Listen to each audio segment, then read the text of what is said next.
প্রতিষ্ঠাবার্ষিকীতে নতুন রাজনীতি, নতুন ধারার রাজনীতি প্রচলনের জন্য বিএনপির ভারপ্রাপ্ত চেয়ারম্যান জননেতা জনাব তারেক রহমান র্যালি এবং সমাবেশ এই সমস্ত কর্মসূচির পরিবর্তে সামাজিক কর্মকাণ্ডকে প্রাধান্য দিয়ে খাল পরিষ্কার, বৃক্ষরোপণ, মাছের পোনা অবমুক্তকরণ অর্থাৎ সামাজিক সুবিধা, সাধারণ নাগরিকের সামাজিক সুবিধাজনিত যে সমস্ত কর্মকাণ্ড সেইগুলোর নির্দেশনা দিয়েছেন। তারই ধারাবাহিকতায় আমরা আজকে সকালে হযরত শাহ আলী বগদাদী রাদিয়াল্লাহু আনহু মাজার থেকে শুরু করে এইখান দিয়ে একটি ভিতর দিয়ে খাল আছে, যেই খালটার মাধ্যমে 9 নম্বর ওয়ার্ড, 8 নম্বর ওয়ার্ড, 10 নম্বর ওয়ার্ড, 11 নম্বর ওয়ার্ড, 12 নম্বর ওয়ার্ড সকল বজ্র এই খালের মাধ্যমে প্রবাহিত হয়।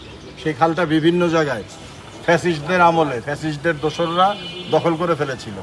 সেই দখলের বিষয়ে আমরা নোট করছি এবং এইটা উপযুক্ত প্রশাসনকে আমরা বলবো এবং যেই সমস্ত জায়গা পরিষ্কার করা যায় সিটি কর্পোরেশনের পরিচ্ছন্ন কর্মী এবং আমাদের দলীয় নেতাকর্মী সহ আমরা সেই সমস্ত জায়গাগুলো পরিচ্ছন্ন করার চেষ্টা করছি এবং এই প্রক্রিয়াটি চলমান থাকবে ইনশাল্লাহ। আমাদের দেশনায়ক তারেক রহমানের ঘোষিত যে 31 দফা, সেই 31 দফা হচ্ছে বাংলাদেশিদের মুক্তির সনদ আমরা মনে করি। সেই 31 দফার ভিতরে 29 এবং 31 এই দুইটি নাম্বার, 29 নম্বর দফা এবং 31 নম্বর দফা, 29 নম্বর দফা এবং 31 নম্বর দফাতে এই খাল খনন কর্মসূচি এবং সামাজিক উন্নয়নের বিষয় এসেছে। আমরা সেই আলোকে এই কাজগুলো করছি। আমরা চাই জনগণ সবাই আমাদের সাথে থাকুক, আমাদের সহযোগিতা করুক এবং আমরাও তাদের সাথে থাকুক। এই কর্মসূচি বাস্তবায়নের মাধ্যমে আমরা প্রমাণ করতে চাই শহীদ রাষ্ট্রপতি জিয়াউর রহমানের স্বনির্ভর বাংলাদেশ প্রতিষ্ঠার জন্যে দেশনায়ক তারেক রহমান যেভাবে এগিয়ে যাচ্ছে সেটাই সঠিক এবং সারা বাংলাদেশের আপামর জনসাধারণ আমাদের সঙ্গে আছে। আমরা আশা ব্যক্ত করি জনগণের প্রতি আমাদের নির্দেশনা হচ্ছে, আপনারা দাবি হচ্ছে আপনারা অন্যায়ের প্রতিবাদ করবেন সঠিক সময়ে এবং ন্যায়ের পক্ষে অবস্থান করবেন এবং এই অন্যায়ের প্রতিবাদ এবং ন্যায়ের পক্ষে অবস্থান নেওয়ার জন্য সাধারণ মানুষের সবচাইতে বড় অস্ত্র, সবচাইতে বড় হাতিয়ার হচ্ছে ভোট। যেই ভোটের রেলগাড়ি অলরেডি বাংলাদেশে শুরু হয়ে গেছে, আপনারা সরকারি ঘোষণার মাধ্যমে জানতে পেরেছেন। আমরা চাই সকল সাধারণ জনগণ তাদের নিজের ইচ্ছামতো মতামতের ভিত্তিতে তাদের নেতৃত্ব পছন্দ করবে এবং সেই নেতৃত্ব পছন্দের জন্য সামাজিক যে কর্মকাণ্ডগুলো করা উচিত, মানুষের যে উন্নয়নমূলক কাজগুলো করা উচিত, আমরা সেই উন্নয়নমূলক কাজের মাধ্যমে সকল জনগণ, সকল মানুষের মন অর্জন করতে চাই, মন জোগাড় করতে চাই।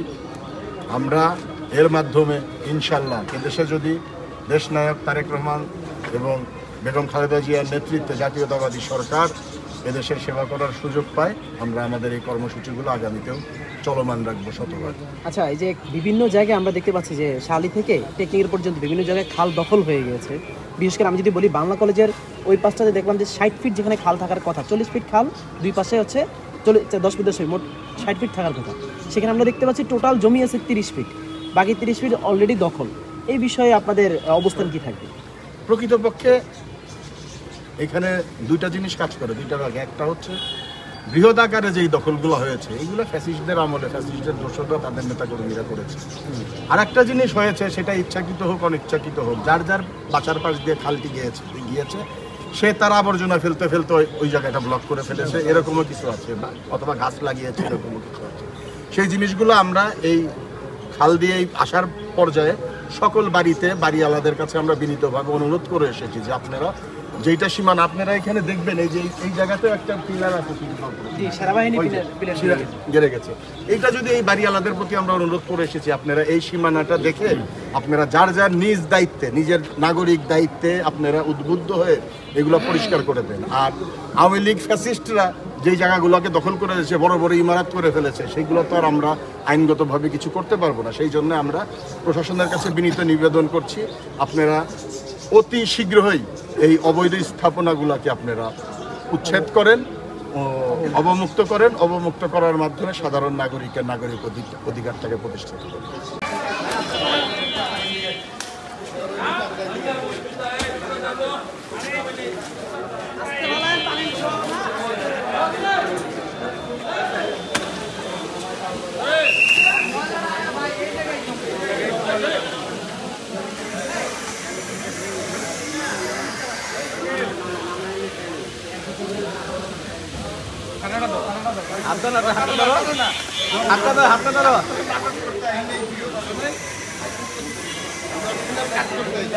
কাটা দিয়া এরকম উঠামু আর ছবি তুলবো, এই নাটক আমার কাছে নাই।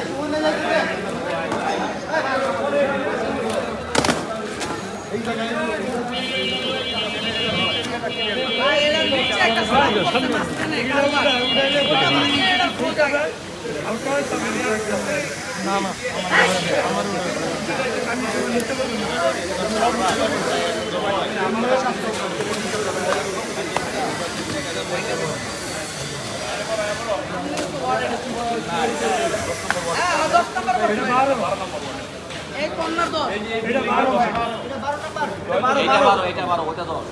জয়তুন বিল্ডিং 10 নম্বর।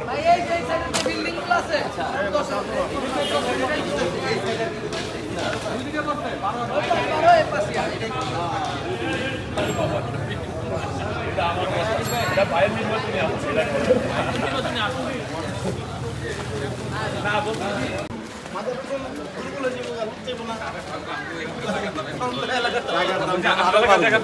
মাজার রোডে যখন দাম কমে আছে ফ্রি থাকবো একটা অন্য মাজার রোডের উপরে কত চাপ কমে আছে।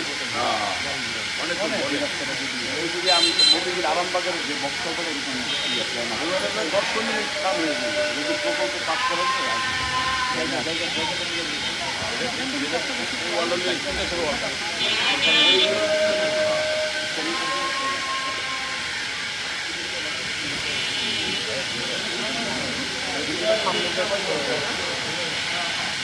সামনে যায় আবার কি করে